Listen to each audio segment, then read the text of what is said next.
Buenas tardes. Retomamos nuestro ciclo de charlas en homenaje al centenario de don Jorge Millas, la vigencia de su pensamiento. La semana pasada tuvimos una pequeña interrupción, un pequeño break, y nos quedan entonces 4 charlas a las que los invito con entusiasmo. Las 2 primeras, la de hoy y la del próximo lunes, las dará la profesora María Angélica Figueroa, y las 2 últimas las dará el antiguo profesor de esta facultad, Jorge Street, que se encuentra con nosotros y que nos ha acompañado por lo demás en todas las charlas. La profesora Figueroa es poco lo que se requiere decir y mucho lo que se debiere decir.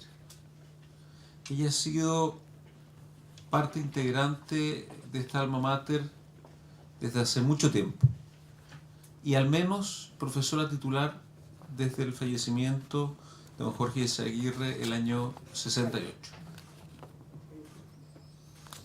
Ha sido profesora de Historia del Derecho, ha sido profesora de Constitucionalismo y más recientemente profesora de un curso denominado Género y Derecho. La profesora Figueroa ha sido distinguida con el premio Amanda Labarca, con el premio Mujer del Siglo XXI y también, por supuesto, como mejor profesora por varias generaciones. Se ha desempeñado también en la Secretaría General de la Universidad, en el cargo de directora jurídica entre los años 90 y 94, y finalmente también ha sido, al menos en 2 oportunidades, vicedecano de esta facultad. Entonces los invito a que recibamos con un aplauso a la profesora María Angélica Figueroa.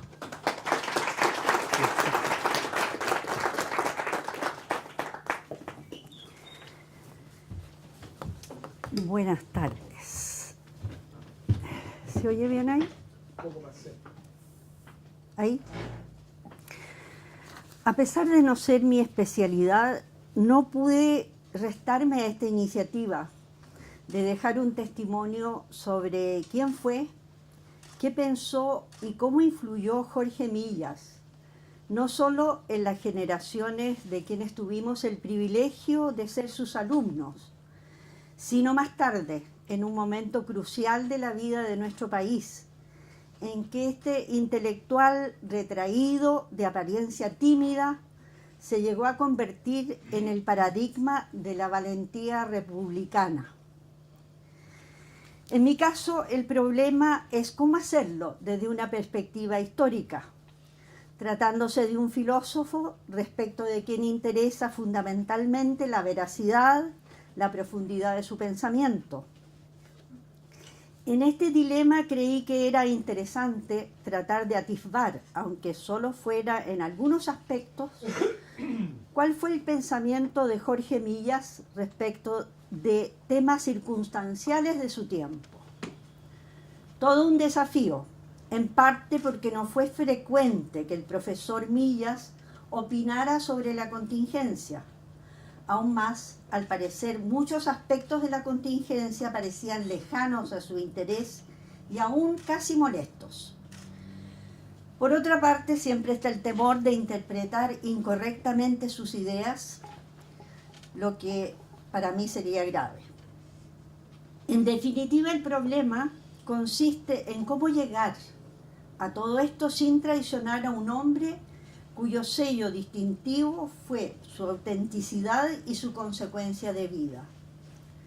Aunque razonablemente persisten mis dudas sobre si alcanzaré este objetivo, me he propuesto abordar 2 temas principales que él trató en sus escritos a mediados del siglo XX.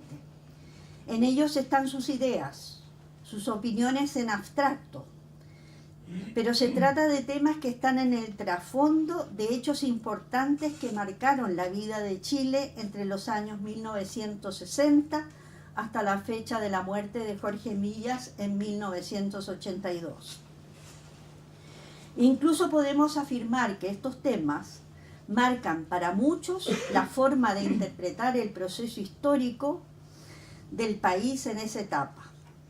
Me ha parecido lícito inferir algunas hipotéticas respuestas del profesor Millas sobre estas circunstancias, considerando adicionalmente que su conducta individual, su testimonio de vida, al menos avala esta supuesta respuesta. Para mayor tranquilidad, puedo agregar por otra parte que existe una especie de autorización expresa para hacer esta inferencia, en tanto, cito a Millas, debo leer porque tengo muchas citas, cito a Millas: las ideas filosóficas poseen, aparte de su sentido objetivo, una función en cuanto expresan o promueven un estado histórico de cosas. Agrega: una idea necesita operar, además dinámicamente, si no corresponde a situaciones históricas totales, ni crea nuevas situaciones, incitando otras corrientes de ideas, suscitando actitudes de vida, generando normas y formas de acción teórica o práctica, es una idea aquejada de parálisis, frustrada también, por perfecta que sea su estática de sentido. ¿Cuáles son los temas que he escogido del repertorio analizado por Millas? Son dos, que subyacen o que explícitamente traten los escritos a los que me voy a referir. El tema de la crisis de la cultura occidental y, en segundo término, la relación de esa crisis con la supuesta aparición de un nuevo actor social en su historia, la del hombre masa. Estos temas están tratados en forma dispersa en el libro publicado en 1962 con el título El desafío espiritual de la sociedad de masas. También se refiere a estos procesos en algunos capítulos de Ensayos sobre la historia espiritual de Occidente, publicada en 1960. Igualmente expone parte de sus ideas sobre procesos históricos en el capítulo correspondiente a la idea de la filosofía, publicada en 1970. La mención de los años va más allá de una referencia bibliográfica. Pretendo con esto situar y vincular los escritos de Millas con los acontecimientos que lo rodearon. Si revisamos los acontecimientos y la atmósfera espiritual, como diría Millas, de esas etapas debemos mencionar como rasgos predominantes de ese periodo de posguerra la contraposición entre dos concepciones de mundo que a la altura de esos tiempos ya han adoptado la forma de dos ideologías que se enfrentaron políticamente en la llamada Guerra Fría. Es una etapa en que el proyecto ideológico marxista se ve como posible de realizar históricamente. Es a la vez una época de profunda desesperanza. El optimismo dieciochesco del proyecto racionalista de la modernidad, que había prometido a la humanidad el acceso a una convivencia racional, pacífica y el progreso permanente, se había esfumado en el tráfago violento de las dos peores guerras conocidas por la historia humana. De este profundo desencanto de la época dan cuenta tanto la floreciente presencia de la filosofía existencialista, que impregna con su angustia ante la muerte y la nada, tanto la literatura en sus expresiones de poesía, teatro, narrativa, como la música y otras expresiones artísticas, y en especial la política, en la que existe un desencanto ante la posibilidad de materializar el proyecto republicano democrático propuesto como forma racional de organización de una sociedad integrada por seres humanos a los que se supone dotados por su naturaleza de derechos innatos. Sin embargo, no todo es desencanto. Especialmente en América, para muchos, predominantemente grupos de jóvenes, se abren muchos caminos que les ofrecen la posibilidad de luchar por una causa, de incidir en los cambios del mundo en que habitan. La ideología marxista es vista por muchos como la utopía de una humanidad que, caminando por ciertos senderos abiertos por la revolución antiburguesa, puede llegar finalmente a una sociedad sin clases, sin Estado, y que no necesitará normas legales coercitivas pues la humanidad, después del período de la dictadura del proletariado, habrá sido educada en la solidaridad. Por cierto, la sociedad comunista final ya no existirá, sino la propiedad colectiva de los medios de producción, y la historia cesará de moverse dentro de la dialéctica de clases. Por tanto, vemos así que junto a las ideas de crisis, también hay optimismo en los años 60. Lo hay en la Revolución Cubana, en la Revolución Cultural China, e incluso en la primera hay material para construir íconos de heroísmo en las figuras de Castro y de Che Guevara.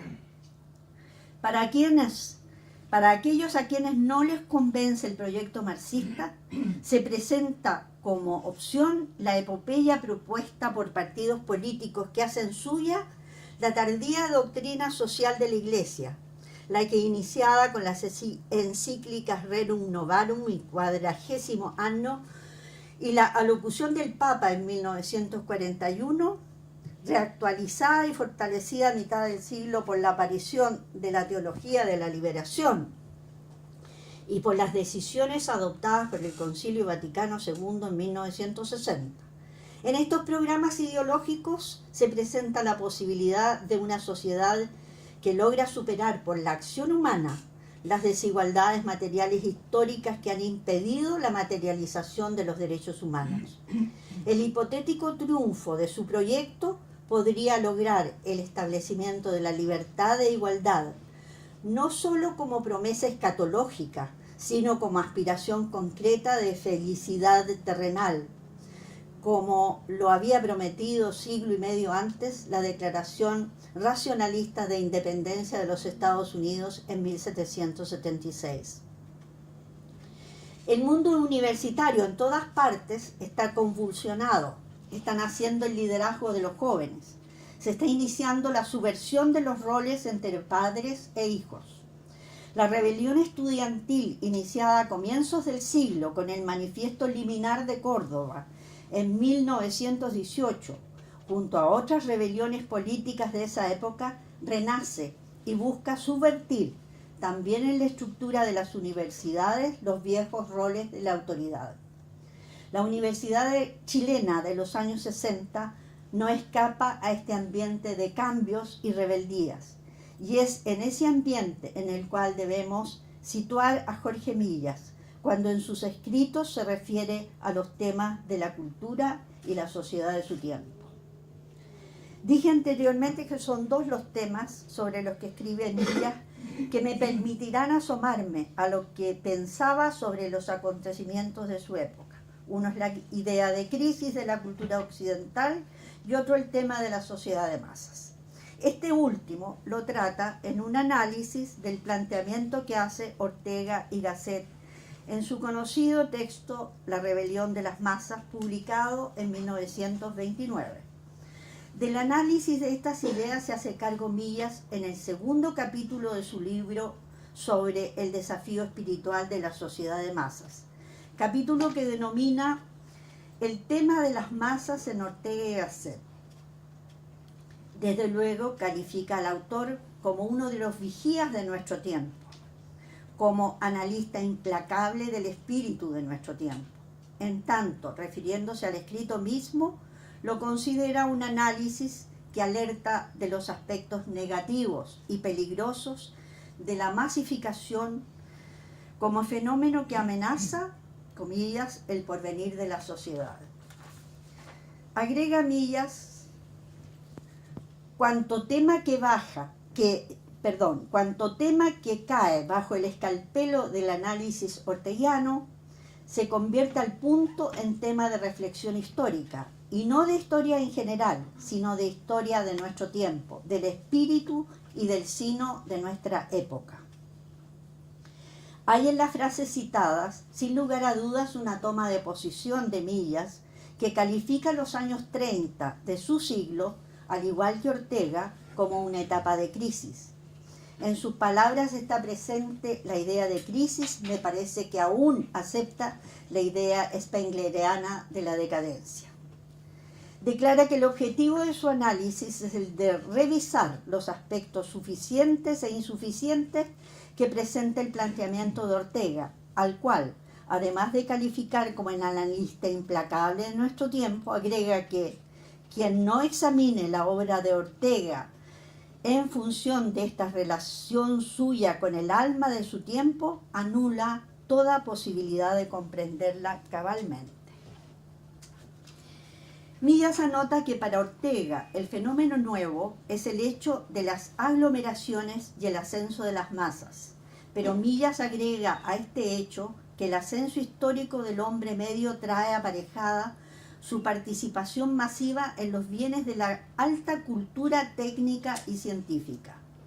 Y a continuación dice que ellas reclaman un papel rector en la historia, las masas, y se rebelan contra toda ley orgánica de distribución de funciones y de poder. Según la interpretación de Millas, para Ortega el acceso de estas multitudes de nuevos seres a los beneficios de la cultura significa tanto algo positivo, pero también algo negativo. Esto último en cuanto peligra la mantención del orden propio de la sociedad humana. Y copio las palabras en que Millas interpreta el texto de Ortega. Ortega teme que se cierna sobre nuestra época la amenaza de un caos total, el caos inevitable de toda organización social en donde se trastornan las relaciones del mando. Millas pone énfasis en que la aprehensión de Ortega es la indocilidad de estas masas frente a las minorías a las cuales ha obedecido y ahora suplantan. Se trata de la destrucción de todo poder, de la aniquilación de las propias funciones del mando y de la obediencia, por tanto, de una pavorosa anarquía espiritual. En relación al concepto de masa que utiliza Ortega, Millas, siguiendo a ese autor, anota: masa es una zona del cuerpo social constituida por las gentes no especialmente cualificadas y a quienes compete una misión de docilidad frente a los mejores. Para Ortega, esta masa está constituida por el hombre medio, aquel que no se diferencia de otros hombres, sino que repite en sí mismo un tipo genérico. En la explicación que hace Millas acerca de las conclusiones lógicas que se siguen de los supuestos anteriores de Ortega, es que la inclusión en la sociedad de estos seres culturalmente improductivos que reemplazan a los mejores crea como consecuencia de su actuar la mediocridad, la vulgaridad, todo lo que introduce un caos ontológico en la sociedad. Debido a que los roles funcionales en la estructura humana no son intercambiables entre minorías y masa. Este ser, el hombre medio, que integra la masa, adolece de irresponsabilidad frente a la cultura construida en las etapas en que la masa ha estado sometida a las minorías, y con soberbia se enfrenta a ella y sin más pretende tener la capacidad para modificarla. Frente a estas ideas de Ortega, el pronunciamiento de Millas consiste, primero, en la aceptación de que la rebelión de las masas es un fenómeno de su tiempo, pero pone en tela de juicio que lo sea en los términos expuestos por Ortega. Veamos cuáles son los aspectos que no acepta Millas y después nos vamos a plantear cuál es la relación en las circunstancias de su propia vida y hasta qué punto esas circunstancias condicionaron sus ideas y planteamientos. En primer lugar, Millas rechaza la idealización del pasado, que es parte importante del pensamiento de Ortega, y como hecho concreto, rechaza la idea de la no violencia de la masa en épocas anteriores, como presupuesto de esa idealizada sumisión. Tampoco coincide Millas con Ortega en que la masa tenga una actitud carente de razones respecto de la justificación de sus actos.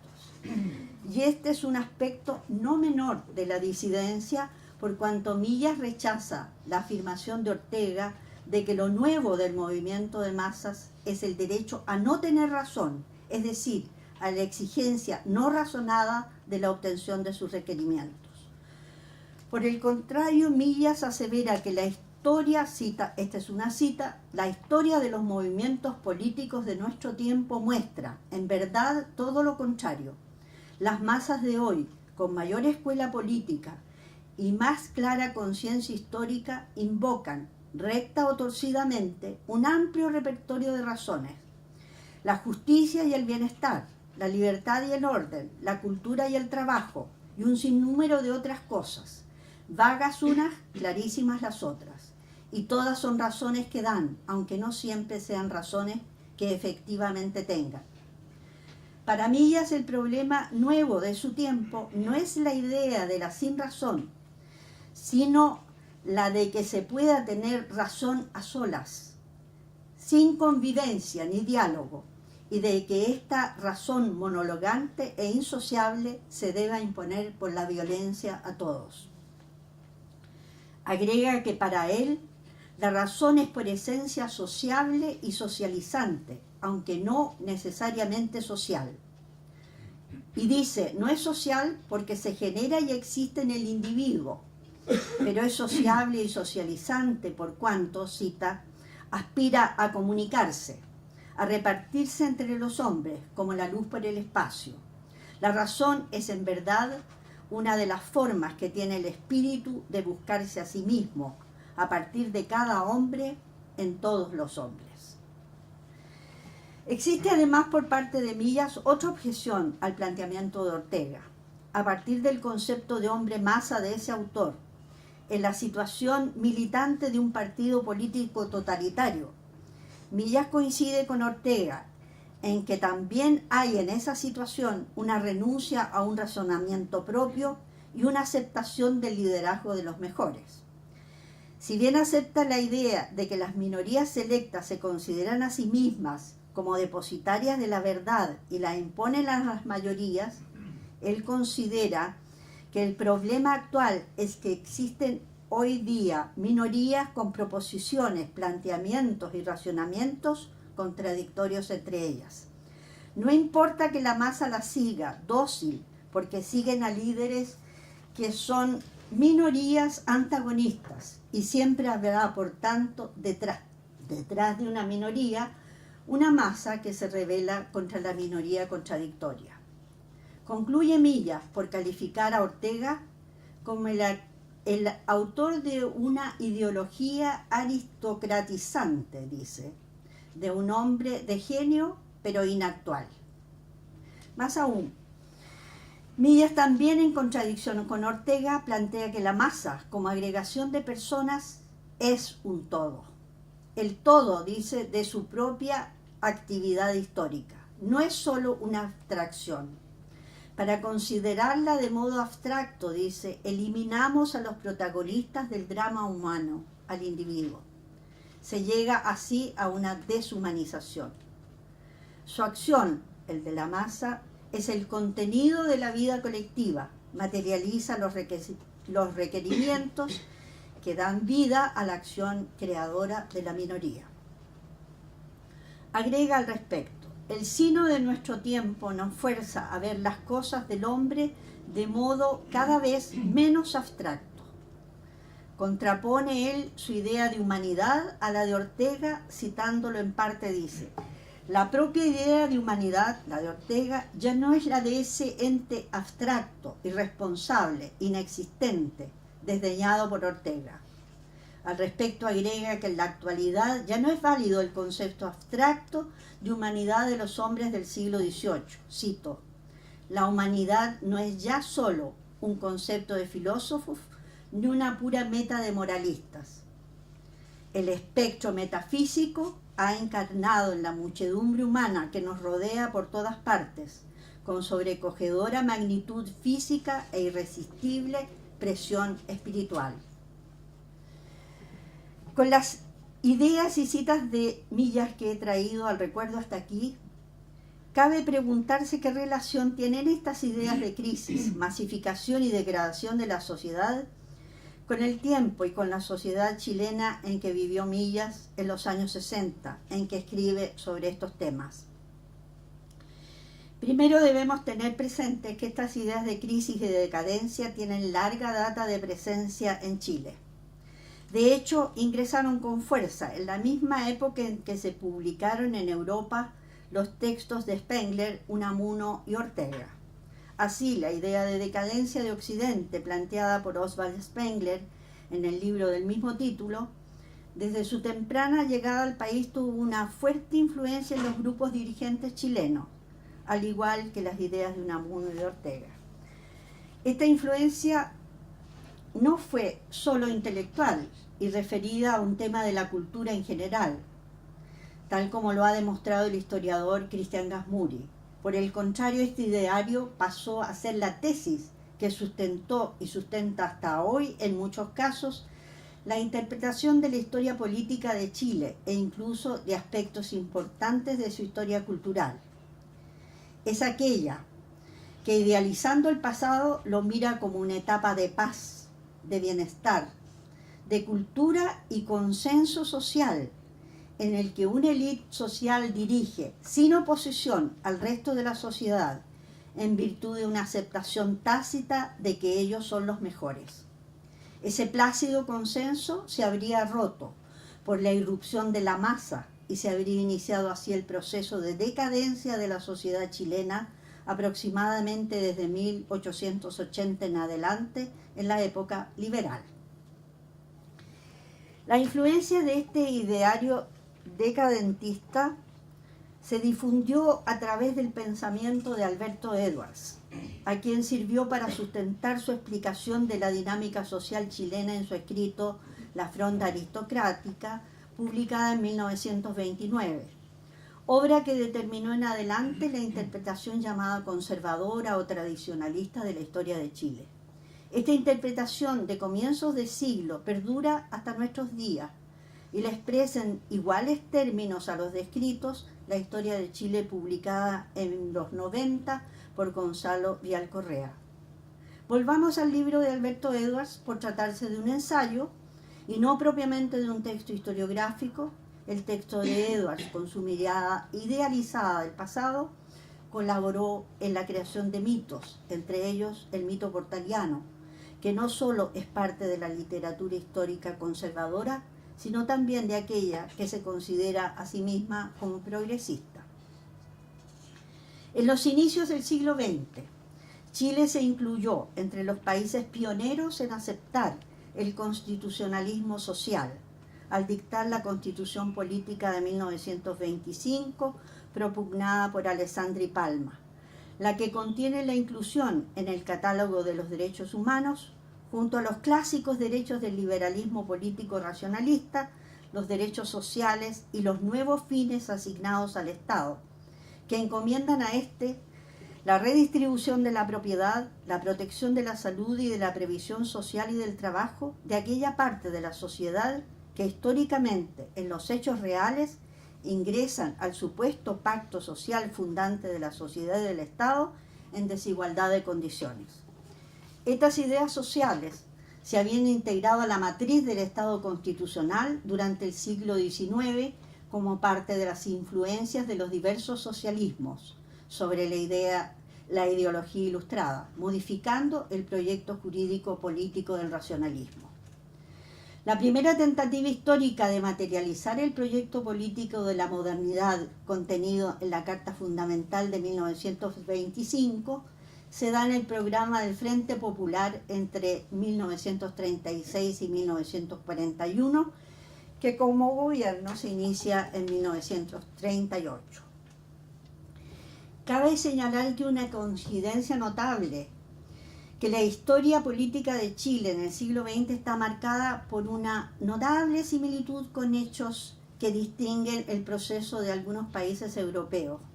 Me refiero a la formación de los frentes populares que se dan en España, Italia y Alemania y al intento de materializar el Estado social contemporáneamente. La Segunda Guerra Mundial interrumpe estos procesos, pero esto se retoma en los años 60. La igualdad formal de derechos del proyecto liberal se ha completado con el objetivo propuesto por el socialismo marxista y las ideas sociales católicas de una participación igualitaria material en los derechos al bienestar. La revolución en libertad de la democracia cristiana y la participación popular de la unidad popular solo dan una forma institucional al ingreso de las masas al concierto social. Es la materialización de la soberanía popular que exige que se cumpla con el proyecto prometido en el texto constitucional. Creo que a eso se refiere Millas al hablar del espectro metafísico encarnado en la muchedumbre humana. ¿Qué dice Millas sobre estos procesos? En mi opinión, hay respuestas en el primer capítulo de su desafío espiritual de la sociedad de masas. El primer problema es para él la existencia en la sociedad actual de una especie de presentimiento de que hay un mal que aqueja a la sociedad y que no se sabe en qué consiste ese mal, ni menos se conoce la forma de solucionarlo. Reconoce desde luego que ese sentimiento no es exclusivo de esta época y que comparativamente en términos materiales existieron tiempos peores. Agrega que el ser humano disfruta hoy de posibilidades y condiciones que nunca fueron conocidas por otras generaciones. Para él el problema actual o la crisis existente es muy diferente a la de otras épocas y piensa que reside en que el ser humano concreto, no el concepto, no la idea abstracta, no logra ser parte en su experiencia vital, real, de cada día del nuevo proyecto de la humanidad, pues se trata de un proyecto no cumplido. Agrega, el hombre singular es expelido fuera de la órbita de la historia universal. Continúa, el ser humano es una variable de la abstracta ecuación administrativa. No tiene en su vida concreta verdadera participación en la vida social. Continúa la cita, donde más inmediatamente se constata esta expulsión es en la vida política. Para Millas, el tema de la masificación de la sociedad no debe convertirse ni en un fetiche ni en un fantasma. En esto está lejos del rechazo que Ortega produce el ingreso del hombre común en la historia. Para Millas, el imperativo intelectual de su tiempo consiste en mirar las cosas con realismo, como son, y el imperativo ético se puede cifrar, dice, en la idea que en ningún hombre se frustre el proyecto humano esbozado dentro de su propio ser. Considera que el enorme acrecentamiento de la conciencia humana debido al desarrollo científico y tecnológico trae aparejada la necesidad de mayor respeto de la individualidad y se requiere que la idea de humanidad en el sentido de esencia del humano, de modo que ésta sea solidaria en todas partes respecto a todos los hombres. A partir de estas ideas de Millas se puede entender que para él la modernidad en su proceso histórico ha hecho que los individuos concretos pretendan materializar la esencia del ser humano, inventada por la filosofía racionalista, aquel ser con derechos de vida, libertad, igualdad, postulados a priori como autoevidencias racionales, que en el proceso histórico están destinados a transformar la realidad concreta en el proyecto de una sociedad humana en convivencia racional. En ninguna época, dice Millas, el hombre ha tenido mayor conciencia de su esencia como ser humano, de sus potencialidades.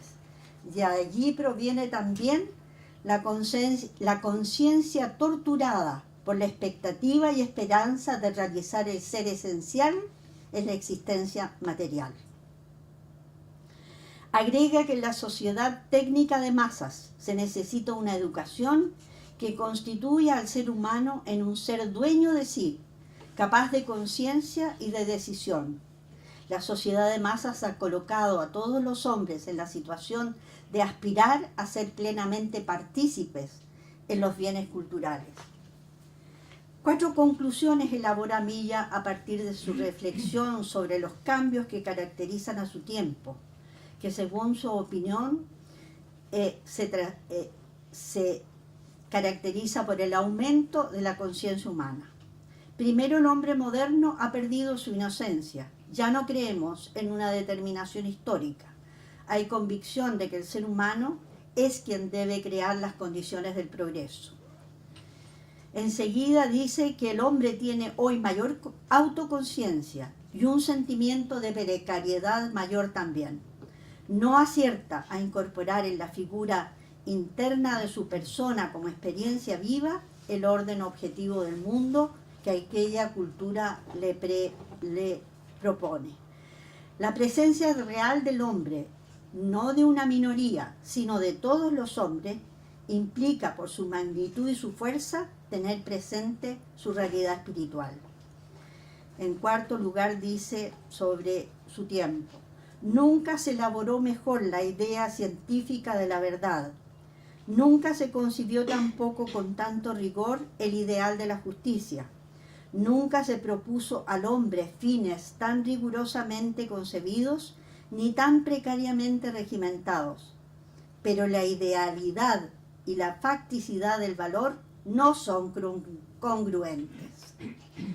Pero justo por la conciencia valorativa, pero es justo porque la conciencia valorativa es más rigurosa, es también más alto nuestro nivel de aspiración, y con él el índice de desviación entre lo concebido y lo realizado se hace más patente. La singularidad de la actual crisis, agrega Millas, del alma colectiva, es ser crisis de una conciencia histórica hipertensa, henchida de posibilidades, alerta y ágil. Es indudable la inadecuación del manido vocablo decadencia para describir el fenómeno.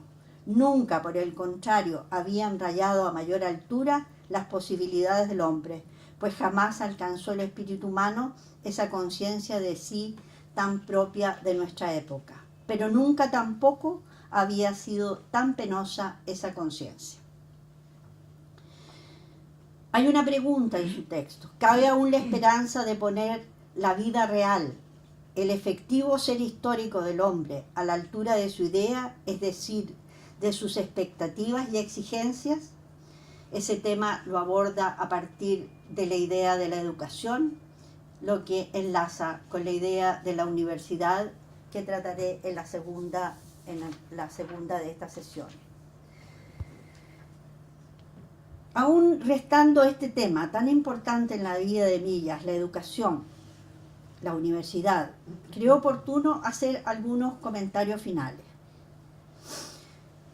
En la reunión anterior, el profesor Orellana concluyó que Millas era un filósofo del pasado, que nada tenía que hacer hoy día en esta pregunta que está como presupuesto del seminario, vigencia de Jorge Millas. Él lo fundó en un cambio en el paradigma matemático de la posmodernidad.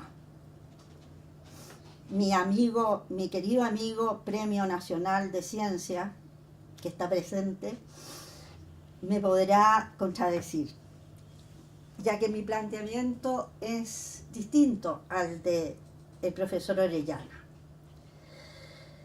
Coincido con Miguel Orellana que Jorge Millas está cerca del proyecto racionalista de la modernidad y que posiblemente en sus escritos se encuentre poco que sea original como aporte en la discusión actual sobre modernidad y posmodernidad. Pero lo que escribió corresponde a los temas no solo de su época, sino a los de la época actual. Creo que la diferencia entre la apreciación del profesor Orellana y la mía está marcada por mi necesaria ubicación desde el derecho. El tema de la modernidad ilustrada fue repuesto en la segunda mitad del siglo XX y sigue siendo tema actual precisamente porque los derechos del hombre necesariamente revalorizados, no digo respetados, revalorizados como paradigma de la cultura occidental al término de la Segunda Guerra Mundial, produjeron una revisión teórica y filosófica profunda de los supuestos básicos de la cosmovisión de la modernidad. Las discusiones de Hart, Habermas, Rawls, Foucault, Ferraioli o Dworkin tienen desde una perspectiva positivista bastante suaves en algunos de ellos como base de discusión o los derechos del hombre o los fundamentos y posibilidades de funcionamiento de la democracia y del Estado basado en la soberanía popular, para nombrar solo algunos temas. Si los revisamos, todos ellos fueron puestos en realidad o inventados por la modernidad. Por esa razón creo que Jorge Millas tiene vigencia, en tanto su búsqueda la veo ligada a una respuesta de cómo el ser individual logre construir en su vida ese proyecto ideal propuesto por el racionalismo. No es un tema muy distinto de aquel analizado por Jürgen Habermas en su artículo denominado El proyecto inconcluso de la modernidad, publicado en un libro que recopila escritos sobre modernidad y posmodernidad. Aquí tenemos.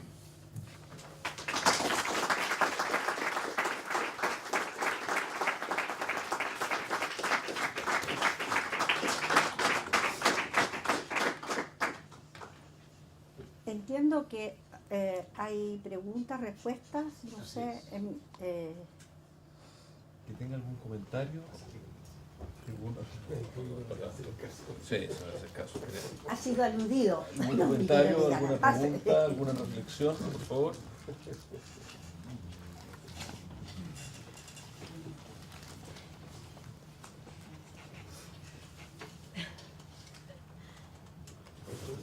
Sí, sí. No defender nada, si para esto es. Sí, no, si para eso me parece. Por supuesto, por lo que hacemos.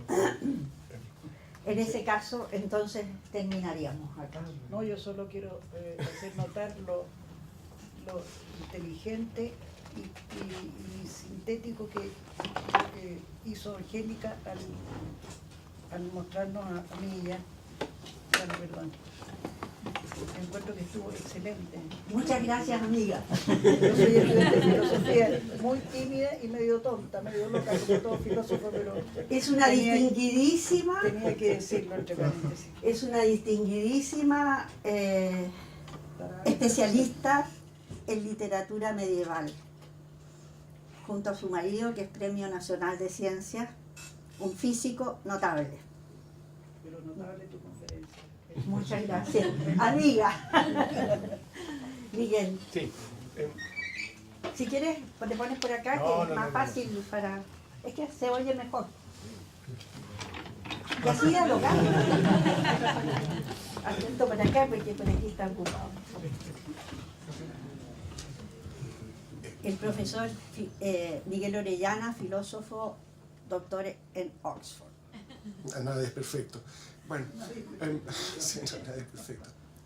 Yo aprecio mucho la defensa de la vigencia de Millas, porque yo lo que dije en la sesión anterior, creo, era que, en mi impresión era que Millas era un pensador que estaba vigente en el mismo sentido que Aristóteles estaba vigente.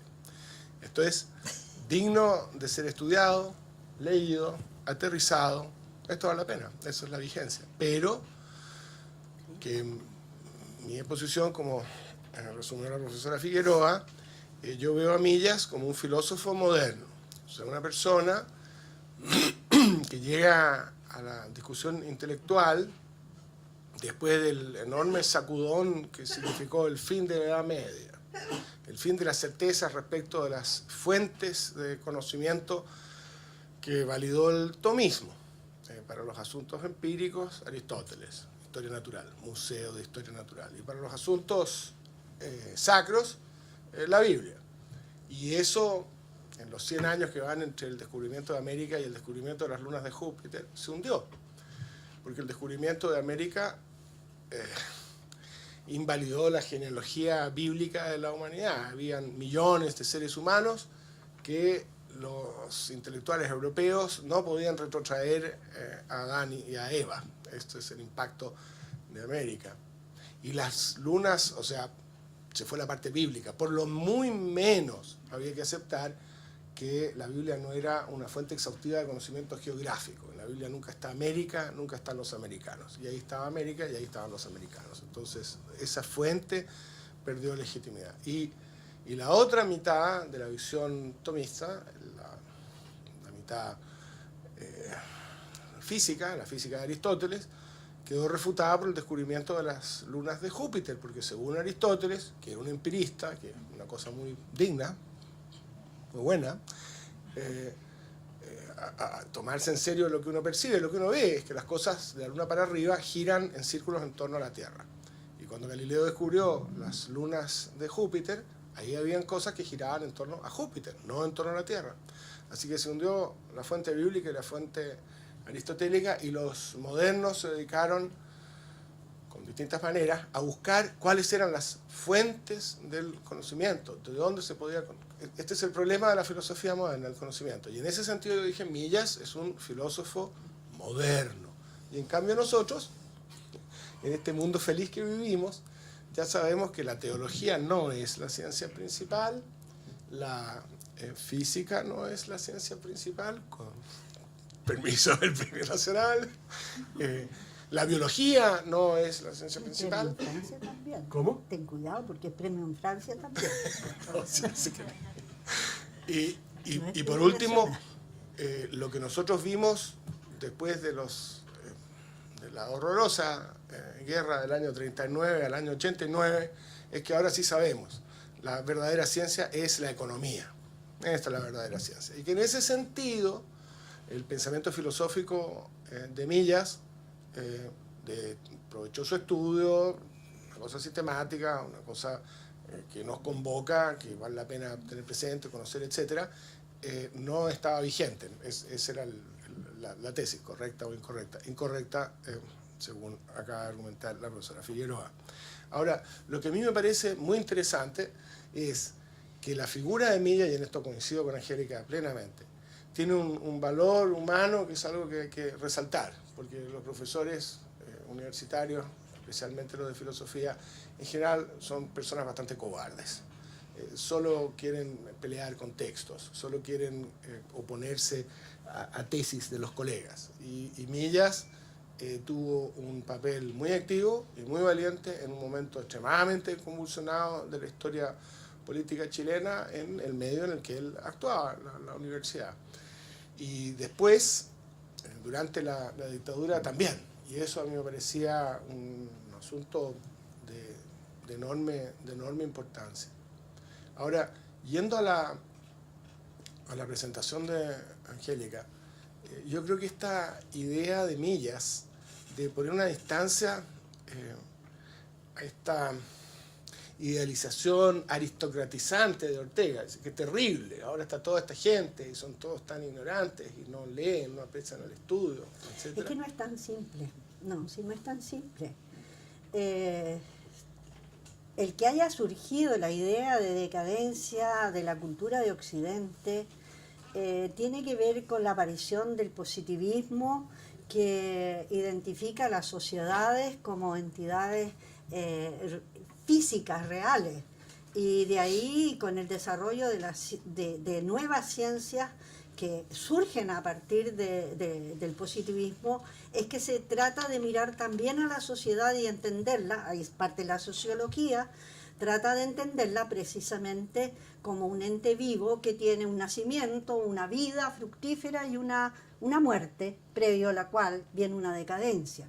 Y esta idea es muy fuerte en el momento en que, terminando el siglo, terminan las grandes dinastías reinantes, se deshace esa Europa tradicional, ahí recién se deshace, porque el proyecto de la modernidad recién empieza, el de la modernidad que va del siglo XVII y XVIII, no desde el descubrimiento de América. Esos son los tiempos modernos, que es otra cosa. El concepto de modernidad es del siglo XVII y XVIII y es una nueva cosmovisión. No tiene nada que ver con descubrimiento, es mucho más complejo. Esa posibilidad de realizarse la modernidad viene recién en el fines del siglo XIX y comienzos del XX. Con anterioridad, Europa, que es el destinatario de este proyecto, es todavía históricamente parte del siglo XVIII, con las grandes monarquías absolutas. Están todos los conflictos de los distintos liberalismos que pretenden destruir las monarquías y que no lo consiguen. Y parte del siglo XX está prácticamente, no tiene utilidad para el desarrollo de la cultura occidental debido a las dos guerras mundiales. Entonces, yo creo que eso es, hay que mirarlo, o sea, hay una renovación de la estructura de la historia que tiene por lo menos 60 años. Y esa redistribución de los hitos históricos hay que volverlo a mirar en el sentido de que el proceso de la modernidad hay que encajarlo de otra manera en esta historiografía nueva. Bueno. Yo no quiero ponerse seguro que tienen más preguntas. ¿Hay alguna otra pregunta o algún comentario? Como le digo a mis alumnos, algún comentario, alguna pregunta, algo que agregar. ¿Sí? Profesora, a mí me llamó la atención y me dejó dando vuelta el tema de la masificación, de las masas, esto habló usted, en su relación con este, llamémoslo, movimiento feminista que se ha dado en las universidades con las tomas. Entonces, como que hay una descoordinación entre el discurso, entre lo intelectual y el accionar que hay. Entonces, me gustaría si podría ahondar un poco en ese tema.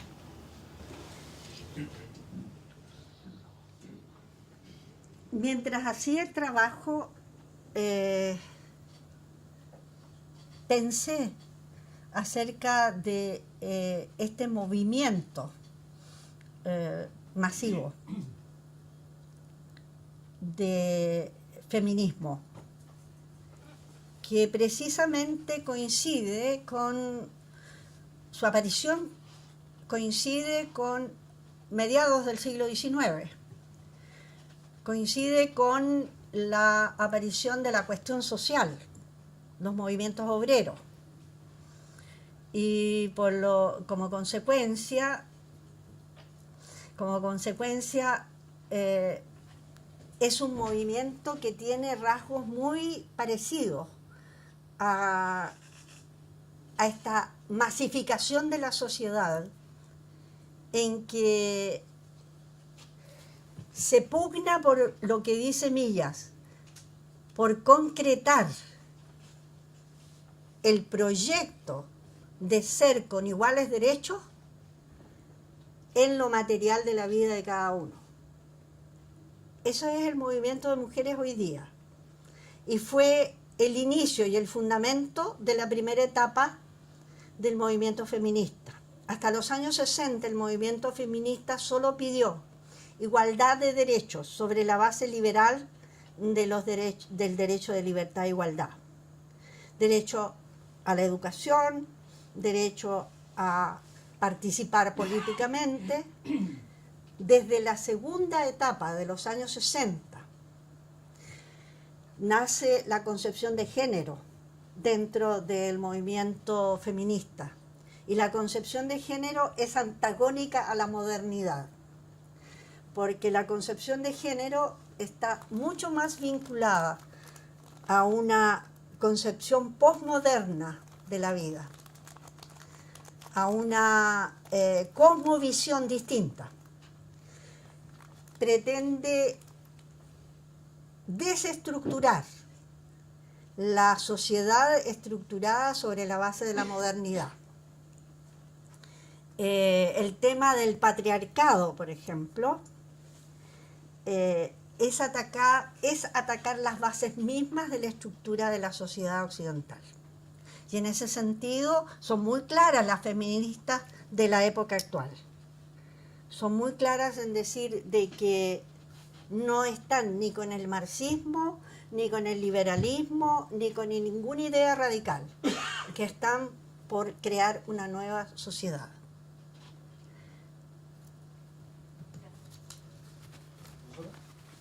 Vinculado con ese punto, porque me llamó la atención el remache final que usted hace con el proyecto inconcluso de la modernidad de Habermas, que es una fuente que en mi juicio no estaba presente en la lectura de que usted No, hace. claro que no, es muy posterior, es de los años 90. Por supuesto.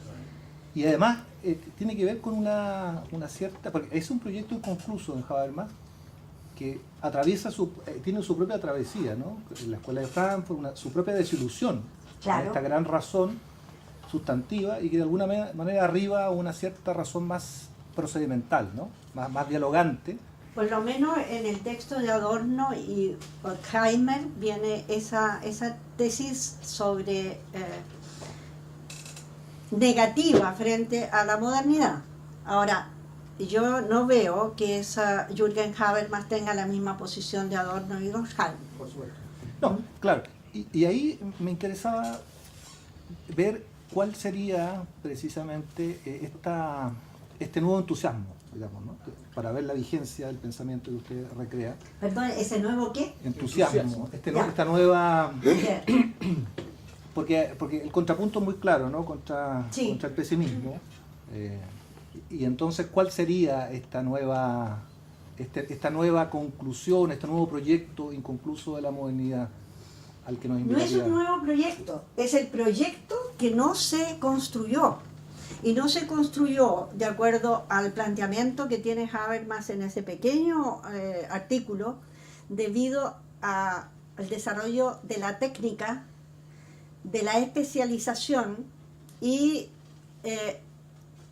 al desvío que tuvo el proyecto por el desarrollo del capitalismo industrial. Y entonces el proyecto está intacto. Como proyecto se frustró históricamente. Y entonces, porque el proyecto inicial del racionalismo es un proyecto destinado a producir un entorno de vida para el ser humano, para que el ser humano se desarrolle racionalmente como un ser feliz en cada uno de los seres humanos. Y eso es lo que, sobre eso reitera Millas. El proyecto está allí, pero se desvió en el camino. Prácticamente esa expresión, se desvió en el camino, me recuerda que está en alguna parte en algunos de los escritos de Habermas. No creo que en ese mismo, sino que en Eficacia y... ¿cómo se llama el libro? Practicidad y validez. Practicidad y validez. Pero es un texto muy posterior, ¿eh? El Practicidad y validez. Claro, claro. De los Pero 90. lo notable es que Millas, en los 60, está pensando en coincidencia con Habermas. Es lo que va a hacer Me parece. Habermas. En lo que va a hacer Habermas muchísimo tiempo después. Entonces, no me da la impresión de un filósofo chileno al final del mundo, terminando apenas 20 años después del término de la Segunda Guerra Mundial, que interrumpió todos los procesos intelectuales, ¿no es así? Que esté tan perdido en la filosofía.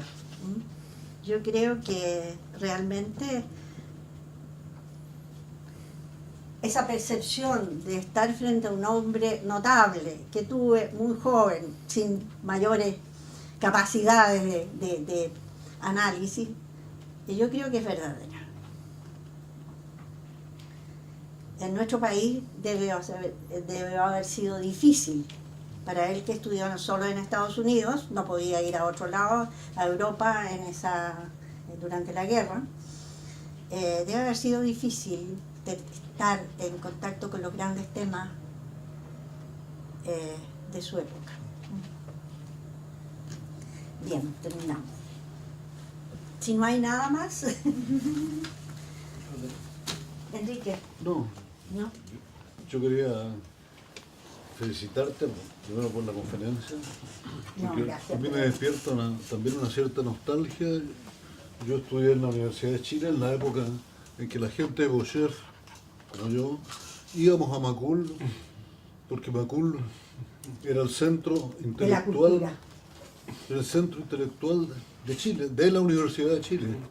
Nosotros en Bocher nos sentíamos muy acomplejados justamente porque había un personaje como Jorge Milla al que no podíamos entender. Y íbamos a esas clases. Desgraciadamente la Universidad de Chile ha evolucionado por un lado en el cual hoy día Macul es sinónimo de cualquier cosa menos de eso. Y eso es muy triste.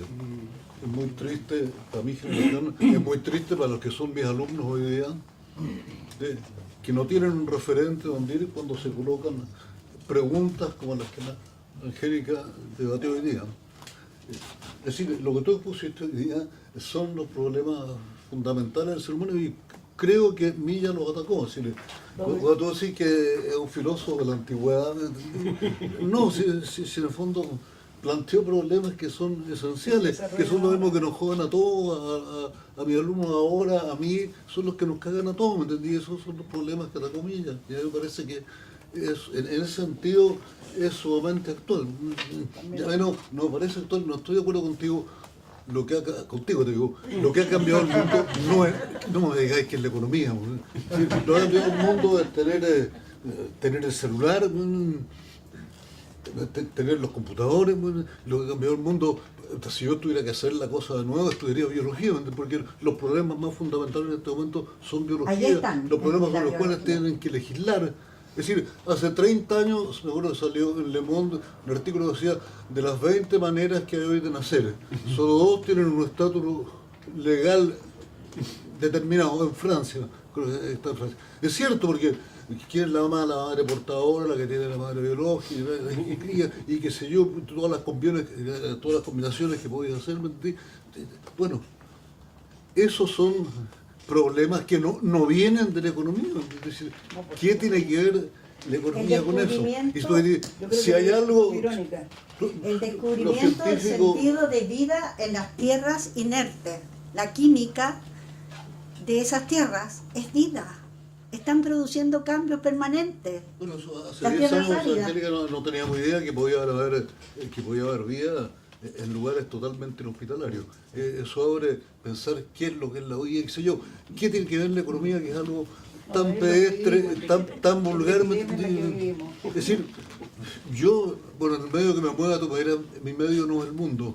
En realidad yo conozco pocos medios aquí y en todas las partes del mundo demasiado, donde no haya un desprecio más profundo por la economía y donde se mire con más pena y más tristeza que haya gente. Bueno, en la escuela, en Bocher, ingeniería industrial es considerado lo más rasca que puede haber dentro de la escuela. No, que en relación al nombre masa, claro, la mitad de cada promoción se va a ingeniería industrial. Pero me parece normal, porque más de la mitad son muy rascas. Entonces, eso sobre todo lo que más me ofendió, todo lo que dijiste. Decir que la economía es la que rige el mundo. No, pero es la epidemia en que vivimos, Enrique. ¿Ah? No, podemos zafarnos. Miguel es descriptivo en ese sentido, pero yo creo que nos tocaste el corazón a toda una generación y a la Gloria que fue alumna de Jorge Milla, y yo que asistía con mucha gente. Yo también fui, y me aprecio mucho eso. Bueno, Bueno, niño. buenas noches. Quedan todos invitados para la conferencia.